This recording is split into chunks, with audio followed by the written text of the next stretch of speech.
लिंग पुराण में 7 गलतियां बताई है कंगाल होने की। ये गलती अगर आपने भी करी है तो जिंदगी में कितना भी पुण्य करोगे उसका फल नहीं है। आज की कथा को लिखकर रखना, शायद तुम्हारी जिंदगी सवर जाए। लिंग पुराण में 7 गलतियां बताई है व्यक्ति को बर्बाद होने की। पहली गलती है, उसमें से अगर आप स्वीकार कर रहे हैं ये गलती तो समझ लो कि गलती आपने करी है। गंगा जल तो बुलवाया टैंकर भरकर, 21,000 बेलपत्र भी समर्पित कर रहे हो। आप मंदिर के अंदर बैठ गए, दर्शन करने वाला आता रहा, किसी को अंदर प्रवेश नहीं दिया। आप गंगा जल चढ़ाते रहे, आप बेलपत्र चढ़ाते रहे, आप स्वयं पूजन करते रहे, और दूसरा व्यक्ति ना जाने किस भाव से, किस रूप में आकर भगवान की सेवा करना चाहता था। पंडित जी ने आपके चक्कर में उसको जल नहीं चढ़ाने दिया, पंडित जी ने आपके चक्कर में उसको बेलपत्र नहीं चढ़ाने दिया। पहली गलती यह हो गई कि भगवान के भक्त को भगवान से दूर कर दिया गया। अब उठा लो श्रीमद् भागवत कथा। 2 देवताओं ने गलती करी थी। एक ब्रह्मा जी ने गलती करी थी कि गाय बछड़ों का हरण कर लिया था। 1 वर्ष होने में 1 दिन था, तब ब्रह्मा जी ने गाय बछड़े वापस दिए थे। दूसरी गलती इंद्र ने करी थी, जल वृष्टि करी, तब भगवान कृष्ण को गोवर्धन पर्वत उठाना पड़ा। दोनों देवताओं ने गलती करी, पर भगवान कृष्ण ने इंद्र को क्षमा कर दिया, पर ब्रह्मा को क्षमा नहीं करा। क्यों नहीं करा? क्योंकि इंद्र को क्षमा इसलिए करा क्योंकि इंद्र ने जब जल वृष्टि करी तो सारे ब्रजवासियों को भगवान के चरणों में लाकर छोड़ दिया। सारे ब्रजवासी गोवर्धन पर्वत के नीचे आकर बैठ गए, भगवान के चरणों में आ गए। और ब्रह्मा ने जो गलती करी वो ऐसी गलती करी कि भगवान से गाय और बछड़ों को दूर कर दिया। जो भगवान से भगत को दूर कर दे उसको शंकर कभी क्षमा नहीं कर सकता। इसलिए बर्बादी का पहला कारण आप भक्त और भगवान में दूरी बना दी। दूसरा कारण, भगवान की जब पूजन कर रहे हो, 21,000 बेलपत्र चढ़ा रहे हो, गंगा का जल चढ़ा रहे हो, चंदन चढ़ा रहे हो, अबीर चढ़ा रहे हो, गुलाल चढ़ा रहे हो, तो तुम्हारे भीतर ये अहंकार, जब तुम पूजन करके उठो तो उठते समय तुम्हारे भीतर अभिमान नहीं होना चाहिए कि मैंने जो अनुष्ठान करा उसके बराबर कोई नहीं कर सकता। तीसरा कारण कहा कि भगवान की सेवा तो आप कर रहे हो, भगवान की चाकरी में तो आप लगे हो, भगवान की आराधना भी कर रहे हो, दिया भी लगा रहे हो, धूप बत्ती भी लगा रहे हो, स्नान भी करा रहे हो, पंचामृत स्नान भी करा रहे हो, सारी पूजन अर्चना सब तुम कर रहे हो। पर हो सकता है इस पूजन अर्चना में आप केवल 3 घंटा पूजन करते हो और बाकी के समय किसी न किसी की जीवात्मा को दुख पहुंचा रहे हो। एक कथा में एक बात कही थी कि भले मंदिर में दिया मत लगाओ, भले मंदिर में जाकर धूप बत्ती मत जलाओ, भले मंदिर में जाकर भोग मत लगाओ, भले मंदिर में जाकर जल मत चढ़ाओ, कुछ मत करो, भले भगवान को नए कपड़े मत पहनाओ, भले तुम्हारी मर्जी पड़े भगवान को भोग मत लगाओ, पर शास्त्र कहता है कुछ मत करो, पर एक काम जरूर करना कि किसी के चेहरे पर प्रसन्नता ला देना तो मंदिर में दिया जलाने के बराबर होगा। किसी के चेहरे पर चमक ला देना, प्रसन्नता ला देना तो अगरबत्ती लगाने के बराबर होगा। किसी गरीबड़े के, किसी दुखी के चेहरे पर अगर तुमने प्रसन्नता ला दी तो वो भगवान को कपड़े पहनाने के बराबर होगा। मालूम पड़े तुम मंदिर में पूरी सब्जी बांटो, मंदिर में भोजन कराओ, मंदिर में सारा पकवान चढ़ाओ, और कोई तुम्हारे कारण अगर दुखी है तो तुम्हें वो सुख का भान नहीं हो सकता। तीसरा कारण है वो सुख नहीं मिल सकता। चौथा कारण है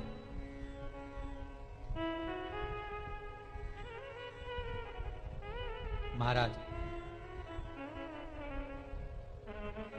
जिस मंत्र को पढ़ा जा रहा है,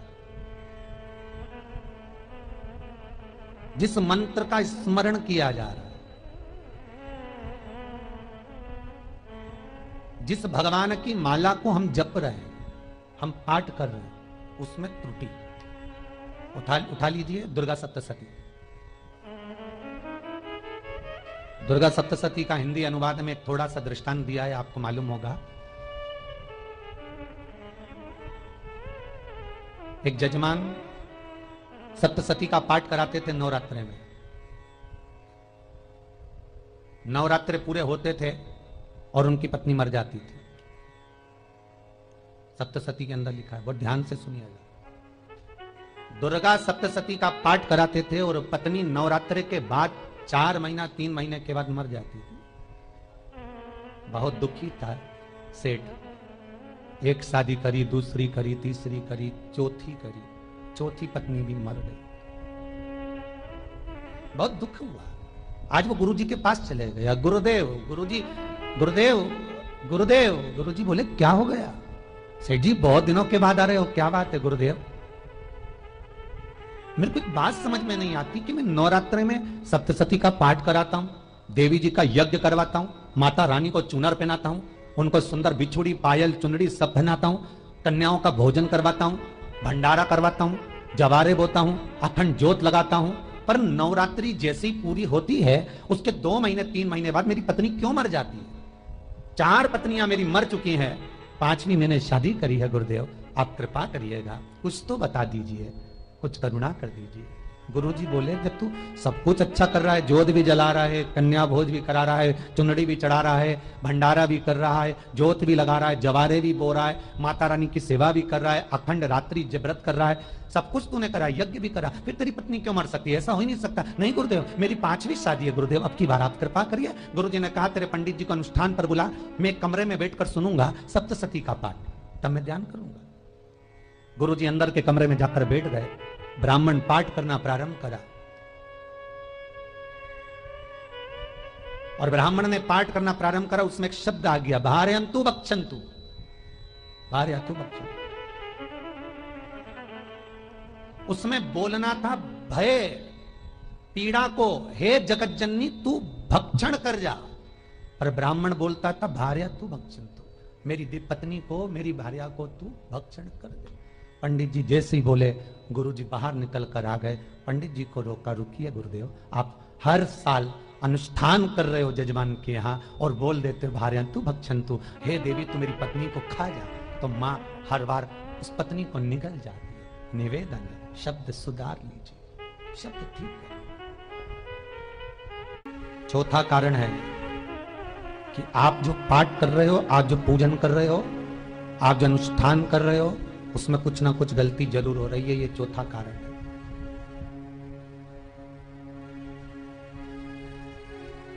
एक बार पूरे घर के लोगों को बिठाओ, अपने घर के लोगों को, मम्मी से पूछना मम्मी तुम कौन कौन सा पाठ करती हो, एक बार मम्मी से पूछना, फिर एक बार पापा से पूछना पापा आप कौन कौन सा पाठ करते हो सुबह, फिर बहू से पूछना भाभी आप कौन कौन सा पाठ करती हो, फिर छोटी दुल्हन से पूछना छोटी दुल्हन तुम कौन कौन सा पाठ करती हो, भैया आप कौन कौन सा पाठ करते हो, आप कौन कौन सा पाठ करते हो, पूछना।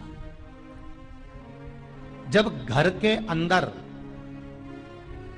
बड़ी बहू अलग तरह का पाठ कर रही है, छोटी बहू अलग तरह का पाठ कर रही है, मंजली बहू अलग तरह का पाठ कर रही है, मां अलग तरह का पाठ कर रही है, पति अलग तरह का पाठ कर रहा है, तो उसका जो प्रभाव है, कौन सी चीज कहां टकरा रही है जिसके कारण घर में रोग इतना है कि कोई सही होने वाला ही नहीं है। अब तुम कहो किसी और वाले गुरुजी ने उपाय बताया, हमने बहुत करा, पर सही क्यों, तो सही क्यों नहीं हो रहा है? उसका कारण है या तो बड़ी बहू जो पाठ कर रही है, या सास जो पाठ कर रही है, या पति जो पाठ कर रहा है, नाते जो भी उस घर के अंदर रहकर जो पाठ अर्चना कर रहा है, उसमें जरूर कुछ ना कुछ ऐसा हो रहा है जिसके कारण वो काम नहीं कर पा रहे। उसमें कुछ ना कुछ गलती हो रही है जिसको तुम समझ नहीं पा रहे, जिसको तुम अपने आप को बहुत विचार करते हो कि मेरे बराबर कोई नहीं कर सकता, मैं शंकर की भगत, मैं राम की भगत, मैं कृष्ण की भगत, मैं जो करती हूं बहुत अच्छा करती हूं, मैंने जो किया बहुत अच्छा करा, और हो सकता है उसी कारण आपको दुख झेलना पड़ रहा है।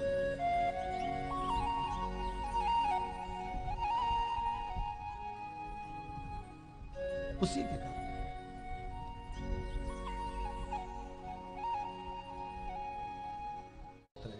महाराज हमने जो दान किया, हमने जो पुण्य किया, हमने जो सत्कर्म किया, वो किस जगह पर लगा? 5वां सूत्र, जो आप दान कर रहे हो, जो आप पुण्य कर रहे हो, सत्कर्म कर रहे हो, वो किस जगह पर लगा? ये 5वां सूत्र। फिर निवेदन करेंगे, गाय, बेटी और लक्ष्मी 50 बार विचार करना तब किसी को देना। बेटी किसी ऐसे को मत ब्याह देना जो जुआ खेलता हो, मदिरापान करता हो, मांसाहार करता हो, वेश्यावृत्ति करता हो, वो बेटी का सम्मान नहीं करेगा। बेटी रोएगी तो कन्यादान करने वाले को रोना पड़ेगा। दूसरे नंबर पर गौ माता, गाय ऐसे ब्राह्मण को दान मत देना कि ब्राह्मण के घर में खुद रहने की जगह नहीं और गाय को ले जाकर तुमने दे दिया और उस ब्राह्मण ने जब तक दूध दिया बांध कर रखा, एक तगाड़ी बाल्टी साड़ी के चक्कर में ले लिया, सोने के सींग के चक्कर में ले लिया, और बाद में वही गाय कसाई के हाथ में बिक गई और कसाई ने काटा तो बद्दुआ तुमको लगी। बेटी, गाय और लक्ष्मी। पैसा भी किसी ऐसे भिखारी के कटोरे में मत दान देना कि जिसने ले जाकर मदिरा पान में लगा दिया, जुए में लगा दिया, वैश्यावृत्ति में लगा दिया। अगर जिस भिखारी के कटोरे में पैसा दिया उसने शाम को ले जाकर मदिरा पान में, जुए में लगा दिया, तो लक्ष्मी रोती है कि तूने मुझे गलत जगह पर दिया है, इसलिए अब तुझे रोना पड़ेगा। तब व्यक्ति को रोना पड़ता है, फिर व्यक्ति रोता है। गाय, बेटी और लक्ष्मी, 50 बार विचार करो क्या सही जगह पर दे रहे हो, और अच्छी जगह पर दोगे तो संपदा भी बढ़ती है, सुख आता है। अगर बेटी सुखी रहेगी तो मायके के लोग सुखी रहेंगे, गौ माता सुखी रहेगी तो संसार सुखी रहेगा। और आपने जो धन दिया, आपने जो पैसा दिया किसी भिखारी के कटोरे में, अगर उसने गलत जगह पर लगाया तो रोना तुमको पड़ेगा। किसी आजकल के भिक्षुकों को अगर रोटी दे दो तो लेते ही नहीं, आटा दो तो नहीं लेते।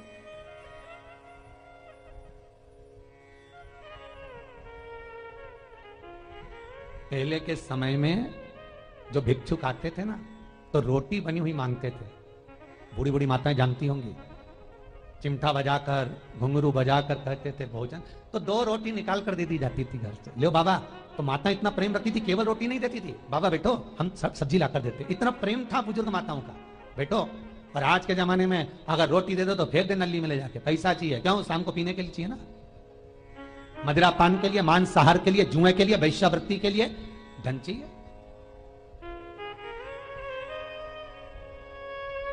भोपाल के और इंदौर के, इंदौर का राजवाड़ा चौराया और भोपाल का लाल घाटी चौराया, इन दोनों चौराहे पर इतने इतने से बच्चे लोग भीख मांगते हैं, और उनकी माताएं और उनके पिता रोड के किनारे पर चिलम लगाते बैठे रहते हैं, पांव लंबे करके पड़े हैं, और ये कमा कमा के उनको दे रहे हैं। और धन्य हैं ऐसे लोग जो उनको दान भी दे देते हैं। जिसको जरूरत है उस तक कुछ नहीं पहुंचता। अभी भी 4-6 महीने लॉकडाउन चला, जिसको जरूरत थी एक एक रोटी की, उस तक कुछ नहीं पहुंचा, और जिसके पास में पहले से भरा हुआ था उसने और ले जाके भर लिया। जिसको जरूरत थी उस तक नहीं पहुंचा। अभी ठंड आ रही है, बहुत सारी संस्थाएं कम्बल बांटेगी। रेलवे स्टेशन पे लोगों को कम्बल उड़ा रहे हैं, कोई सो रहा है जमीन पर उसको कम्बल उड़ा रहा है, बस स्टैंड पे चले गए कोई रोड पे सो रहा है कम्बल उड़ा रहा है, तो इतना बड़ा नाम चलेगा कि उन्हें कम्बल उड़ाए, कम्बल उड़ाए, कम्बल उड़ाए। और वो कम्बल जिसको उड़ाया वो दूसरे दिन जाकर कपड़े की दुकान पर बेच के आ गया, 200 रुपए लिया, रात को पीकर फिर सो गया, क्योंकि फिर कहीं का आएगा, फिर उड़ा के चले जाएगा। क्योंकि इन्होंने तो ये करके रखा है कि नाम कमाना है तो कम्बल उड़ाए जाओ। जिसको जरूरत है वहां तक सामान नहीं पहुंचता भाई, जिसको जरूरत है वहां तक सामग्री नहीं पहुंचती भाई। आपने दिया और उन्होंने ले जाकर भेज दिया, और फिर सोचते हो कि मैंने तो पुण्य करा है। कई लोग कहते हैं मैंने दान करा, मेरे को इतना फल मिलेगा। काय का दान करा? ऊपर तो जा, यमराज के डंडे पड़ेंगे। रेल में, ट्रेन में आप बैठ जाओ, रिजर्वेशन कोच में, छोटे छोटे लड़के आते हैं, अपना कपड़ा उतारते हैं। सही बोलना रे भाई, जितने लोग टीवी पर कथा सुन रहे हो, छोटे छोटे बच्चे अपना कपड़ा उतारेंगे और पोछा लगाएंगे रेल की बोगी में। जब गवर्नमेंट ने स्वीपर रख रखे हैं तो तुम्हें अंदर आने का किसने कहा? कौन ने कहा कि तुम अपना कपड़ा उतार के पोछा लगाओ? और वो अपने शरीर का कपड़ा उतार कर पोछा लगाता है, आपके आगे हाथ हिलाता है, आप 1-1, 2-2 रुपए दे देते हो। वो अगले स्टेशन पर उतरता है, कोई सूंघने की सामग्री लेता है, सूंघ के वो बर्बाद हो जाता है और कहीं कूद कर मर जाता है। उसके मरने में 1 रुपया तुम्हारा भी लगा है, इसलिए नरक तुमको भी भोगना पड़ेगा, क्योंकि उसके मरने में तुमने हेल्प करी है।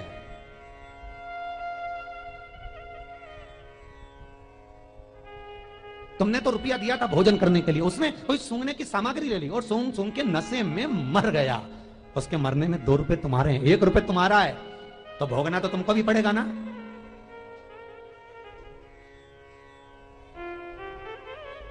कोई अच्छी जगह लगाओ, सत्कर्म की ओर लगाओ, तो सुख का आनंद कुछ और ही होगा, सुख का आनंद कुछ और ही प्राप्त होगा। हमारा धर्म, हमारा पुण्य, हमारा सत्कर्म। 5वां कारण अपनी पुस्तिका में लिख कर रखना, तुम्हारे दुख का 5वां कारण क्या है। क्यों तुम करोड़पति से रोड़पति बन गए? तुम्हारे यहां पर 4-4, 5-5 गाड़ी थी, खूब वैभव था, खूब धन था, फैक्ट्रियां चल रही थी, सत्ताएं चल रही थी,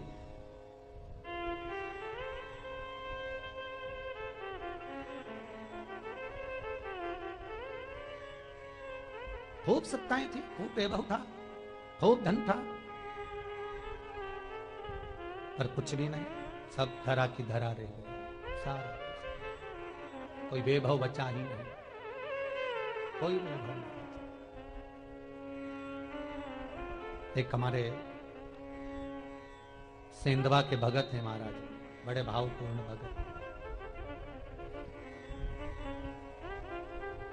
वो कहे गुरुजी हम बड़े दुखी हैं, बड़े कष्ट में। हमने कहा कष्ट का कारण कुछ ना कुछ जरूर होगा,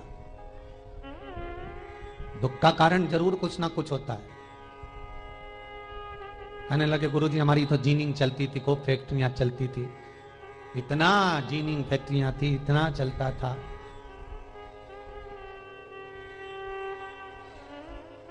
इतनी जीनिंग चलती थी, इतनी फैक्ट्रियां चलती थी, गुरुदेव बहुत दुखी हो गए। हमने कहा दुख का कारण, जो ये 7 कारण है शिव महापुराण के लिंग पुराण में जो 7 कारण बताए हैं दुख आने के, जब फैक्ट्रियां अच्छी चल रही, जीनिंग अच्छी चल रही, व्यापार अच्छा चल रहा है, तो 7 कारण बताए हैं कि आप उन 7 कारण में से कोई कारण आपके साथ में हुआ है जिसके कारण आप रोड पर आ गए, करोड़पति से रोडपति बन गए।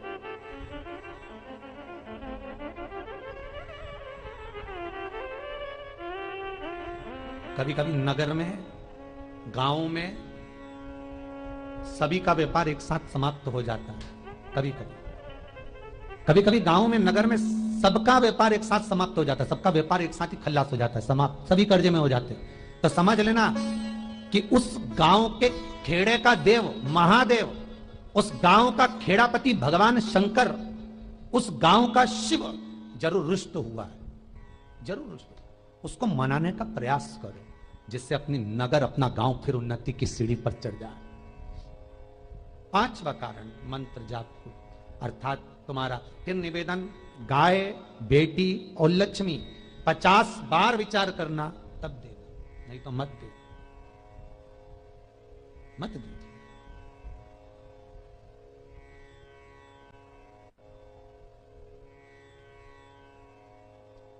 और महाराज भगवान शिव की कथा का 6ठा कारण बता, हमारे दुख का कारण 6ठा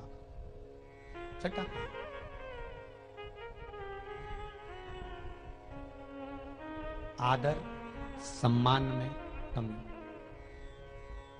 घर के जो बड़े हैं, घर के जो बुजुर्ग हैं, घर के जो आदरणीय हैं, उनका सम्मान नहीं करता। सुंदर कहा, जिस घर में माँ बाप की इज्जत नहीं होती, उस घर में देखना कभी बरकत नहीं होती।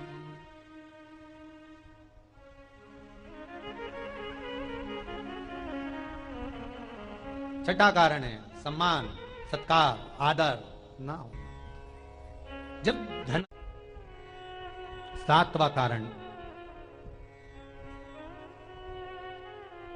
ये अंतिम कारण है।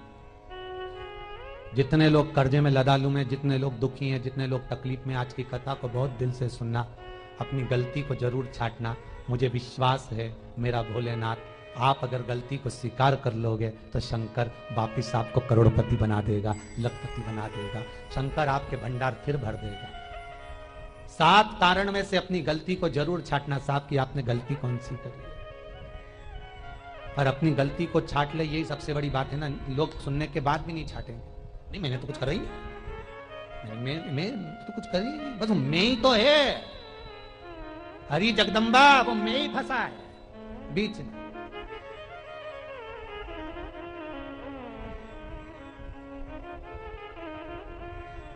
सातवां कारण महाराज, किसी का बेकार धन हमारे घर में आ जाना। एक कथा बहुत सुंदर है। एक गांव में एक व्यक्ति रहता था, खूब अच्छी कमाई करता था। पत्नी ने कहा तुम्हारे पास कमाई अच्छी हो रही है तो ये पैसा तो कोई चुरा के ले गया, तो पति बोला क्या करना चाहिए, तो एक काम करता हूं, बाजार से कोड़ियां खरीद लेता हूं। कोड़ियां जानते हो, वो ऐसे बच्चे लोग खेलते हैं, कोड़ी खरीद लाता हूं। अब वो गांव का व्यक्ति रोज कोड़ियां खरीद के लाए, उनके यहाँ बोरे पे बोरे भरा गए, बारदान पर बारदान भरा गए, पूरा कमरा कोड़ियों से भरा गया। एक दिन राजा बीमार पड़ गया। राजा बीमार पड़ा तो राजा को वेदों ने, डॉक्टरों ने कह दिया इसका एक ही इलाज है, कोड़ियां लाई जाए, कोड़ियों को जलाकर राख बनाई जाए, वो राख राजा के शरीर पर मली जाए। राजा के शरीर पर जब राख को मलेंगे तो राजा ठीक हो जाएगा। राजा ने अपने दूतों से कहा जाओ नगर में कोड़ियां देखो। राजभवन में देखा तो कोड़ी नहीं थी, बाजार में देखा तो कोड़ी नहीं थी, सारा मार्केट घूम लिया, चारों तरफ के राज्य देख लिया, कोड़ी नहीं मिली। राजा ने दूतों से पूछा बात क्या है। दूतों ने बाजार वालों से पूछा भैया कोड़ियां क्यों नहीं है। तो बाजार के व्यापारी बोले महाराज सुबेरे सुबेरे एक गांव का व्यक्ति आता है, सारी कोड़ियां खरीद कर ले जाता। सारी कोड़ियां? हाँ। उसका पता दो। दुकान वालों ने पता दिया, वो वहां पहुंच गया, उसको डराया। राजा के दूतों ने तेरे पास कोड़ियां हैं? हाँ, पर मैंने अपने पैसे से खरीदी है, फ्री की नहीं है, खूब खर्चा कर मैंने कोड़ियां जोड़ी हैं। राजा बीमार पड़ा है, कोड़ियां ला के दे। उसने मना करा, दूतों ने डराया, ठीक है लो। उन्होंने बारदान खोल लिया, झोला खोल लिया, बैग खोल लिया। राजा के दूतों ने बैग खोला, वो गांव का व्यक्ति एक थाली में कोड़ियां लाता, उस पर हाथ फेरता और झोले में डालता जाता, फिर भर कर लाता, फिर हाथ फेरता, फिर झोले में डालता। राजा के दूतों ने कहा एक बार में पूरा बारदान उठाकर क्यों नहीं दे देता, ये बार बार हाथ क्यों फेर रहा है। तो गांव का व्यक्ति बोला महाराज मैं कोड़ियों को थाली में भरकर हाथ इसलिए फेर रहा हूं, इन कोड़ियों में से मैं वो एक कोड़ी ढूंढ रहा हूं कि ऐसी कौन सी कोड़ी मेरी इन कोड़ियों में आकर मिल गई जो मेरी इतनी सारी कोड़ियों को लेकर जा रही है। बस वो चरित्र याद करना कि एक कोड़ी हमारे घर में कोई ऐसी आ जाती है जो सारी रखी हुई कोड़ी को लेकर चली जाती है। और जिंदगी में घर में धर्म की, पुण्य की, सत्कर्म की एक कोड़ी ऐसी आ जाती है जो शिव महापुराण की कथा करवा देती है। वो कोड़ी को ढूंढना कि वो कोड़ी कौन सी है। जो अच्छा काम करवा रही है अच्छी कोड़ी आई होगी, सत्कर्म करवा रही है अच्छी कोड़ी आई होगी, और मालूम पड़े एक कोड़ी ऐसी आ गई जो डॉक्टरों में भरवा रही है, सारा की सारा धन मेडिकलों में लगवा रही है, पुलिस में लगवा रही है, कहीं गलत जगह पर लगवा रही है, कहीं एक्सीडेंट में लगवा रही है। जो कोड़ी गलत जगह पर धन को लेकर जा रही है, समझ लेना कि वो कोड़ी बेकार आ गई जो सारा का सारा बर्बाद करने में लगी हुई है। उस कोड़ी को पहचानो कि वो कोड़ी कौन सी है। सातवां कारण शिव महापुराण का, लिंग पुराण का लिख कर रखना कि एक कोड़ी ढूंढना कि वो कोड़ी कौन सी घर में आ गई जो हमें बर्बाद कर कर चली गई। वो कोड़ी को ढूंढिए, वो रुपये को ढूंढिए, वो एक रुपया कौन सा आ गया, वो धन कौन सा आ गया जो हमें बर्बाद कर गया, कैसा आया।